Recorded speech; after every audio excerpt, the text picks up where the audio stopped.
Candyman, Candyman, Candyman, Candyman, Candyman. You serious, Clark? You're mine now. Your death will be a tale to frighten children. Ah, shit. Welcome back to Adventure Recapped. Today we're going to Cabrini Green to investigate the legend of Candyman. There will be spoilers. I'm sorry, I have to go. No need to leave yet. But I'm late. So watch out and take care. Helen listens to someone tell her the scariest true story they have ever heard. While babysitting one night, a girl named Clara invited Billy over. He was the quote-unquote school bad boy at the time.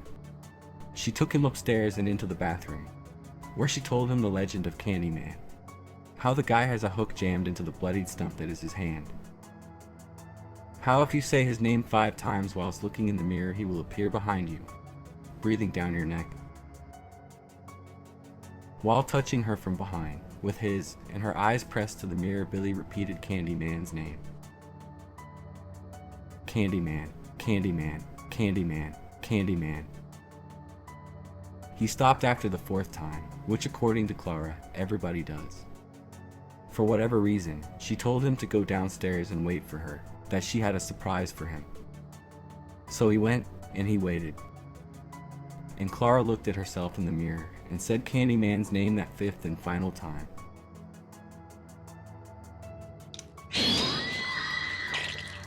The person recounting this story is a student who's being taped as part of research for Helen's joint master's thesis on modern folklore that she is tag teaming with her good friend, Bernie.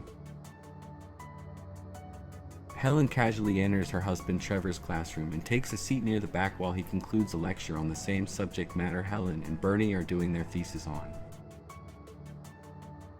As she walks down to where he is, Helen notices a cute blonde talking his ear off. Once the student leaves, Helen confronts him about the way she was talking to him, but he writes the idea off with a joke about her being madly in love with him. Helen is also mad he couldn't wait a semester to do a lecture series that directly correlates to what her and Bernie are working on. But he explains that he can't pause students' education solely for her thesis. Helen stays late to transcribe her interview from earlier. A cleaning lady can't help but hear and becomes involved in the discussion. She calls in another cleaning woman named Kitty, who tells Helen about murders that have been occurring in a housing project known as Cabrini Green, Chicago, where she lives. The people of Cabrini Green have attributed the deaths to Candyman because it has been determined the victims have been butchered with a hook. While doing more research, Helen finds that the Cabrini Green housing project and the building she lives in were designed identically. She explains to Bernie that the majority of Candyman stories speak of him transcending from the other side through the medicine cabinet, which suggests to her the assailant must be human, because in her building when the medicine cabinet is removed there is a small space that links the apartments together. Helen and Bernie put the mirror back in place, and Helen calls the actual legend nonsense. They start to repeat Candyman's name, only Helen is the only one to say his name all 5 times. Candyman. That very night, while Helen sleeps alone, a noise wakes her up, before she has much time to react. It's just her husband though, arriving home at an awkwardly late hour, with Bernie at her side. The two pay a visit to Cabrini Green and sure enough, they discover an opening behind the medicine cabinet of one of the murder victims that leads into a creepy hideout of some sort. Helen and Bernie meet Anne-Marie McCoy, the neighbor of the deceased victim, and Helen instantly finds herself smitten over her baby, Anthony. While investigating Cabrini Green by herself, a boy named Jake shows her to the bathroom location where a brutal castration took place at the hands of Candyman. She goes inside and begins snapping photographs when a group of thugs enter. One of them claims to be the Candyman and is carrying a large hook, which he uses to beat Helen's face, knocking her out. Later in a police lineup, she identifies her assailant, and Detective Frank tells her that same man was suspected of the previous murders. He used the legend of Candyman to frighten the residents of Cabrini Green into silence. While Helen walks to her car in a parking garage, she finds herself confronted by a strange, tall black man donning a long coat and speaking in an echo-based unearthly tone. Helen, be my victim. He explains that he is the writing on the wall, the whisper in the classroom. Without these things, he is nothing. So now he must shed innocent blood. He tells her to come with him, and Helen blacks out. She comes to inside of Anne-Marie's apartment, and she is covered in blood. Anne-Marie is screaming from the other room. Helen picks up the meat cleaver next to her, frightened by the thought of what is going on in the next room, while Anne-Marie cries out for her missing baby. Anne-Marie sees Helen with the knife and assumes she is the cause to all of this. She lunges at her and throws Helen to the ground. Desperate to free herself from Anne-Marie, Helen stabs her in the arm with the knife. With her now on top of Anne-Marie, pleading for her to listen. Officers barge in the room and throw Helen off. Detective Frank once again speaks to Helen, but this time he is disgusted, because like everyone else, he thinks she did this.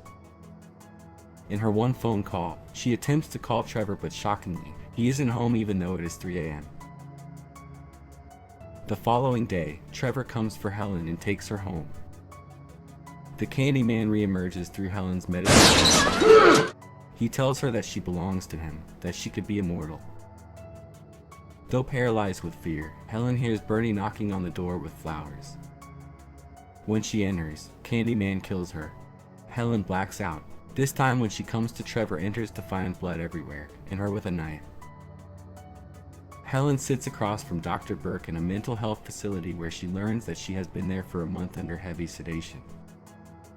Helen swears the Candyman is real and can prove it. She stares into the mirror to her left and says his name 5 times.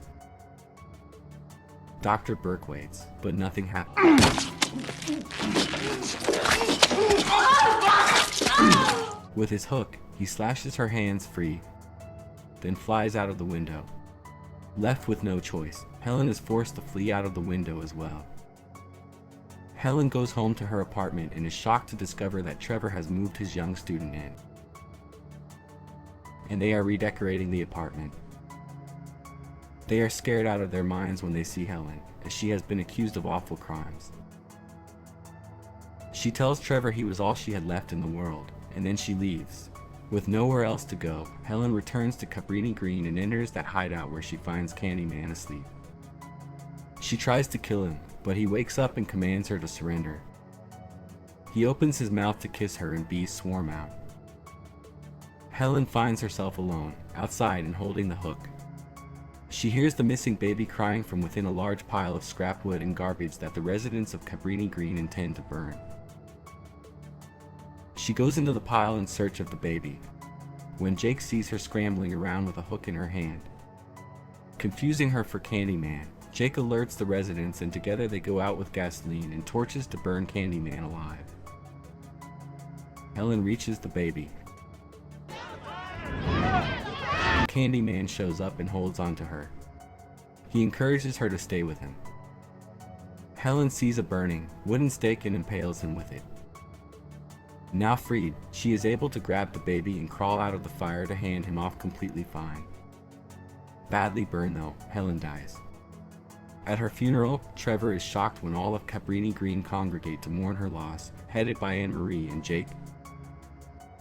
Jake throws the hook into her grave, signifying the end. Then again, perhaps it isn't. Mourning in secret, Trevor secludes himself in the bathroom when able to escape thoughts of Helen. He cries out to her over and over again, 5 times to be exact.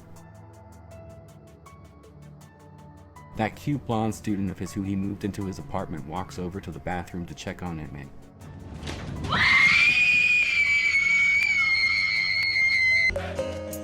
Thank you so much for watching. If you enjoyed that video, please subscribe with your post notifications on because it really helps us out. And if you want to request a recap, just put it in the comments below. We'll read it and we'll try our best to knock it out for you. Other than that, have a great day and we'll see you tomorrow. Right back here on Adventure Recap.